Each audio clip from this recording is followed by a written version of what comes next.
ఎన్ని కష్టాలు పడి ముఖ్యమంత్రిగా మళ్ళొకసారి చంద్రబాబు నాయుడు గారు ఆంధ్రప్రదేశ్ ముఖ్యమంత్రిగా కావడం మాకు అందరూ కూడా సంతోషమైన విషయం.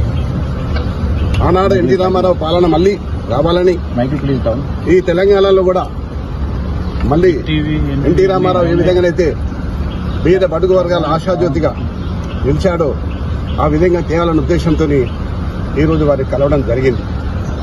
అంతేకాదు ఈరోజు హైదరాబాద్ నగరం ఇంత సుందర నగరంగా తీర్చిదిద్దామంటే ఆనాడు నన్ను మేయర్గా చేసిన చంద్రబాబు నాయుడు గారు ఆయన ముఖ్యమంత్రిగా ఉన్నప్పుడే హైదరాబాద్, సికింద్రాబాద్, హుస్సేన్ సాగర్ తో పాటు ఈరోజు సైబరాబాద్ సిటీ తీసుకొచ్చింది కూడా చంద్రబాబు నాయుడు గారు. దానికి ఎవరు కాదనలేదు, సాక్ష్యం నేనే. ఈ హైదరాబాద్ నగరంలో clean and green the best city award, the best tourism award తీసుకొచ్చింది కూడా చంద్రబాబు నాయుడు గారు.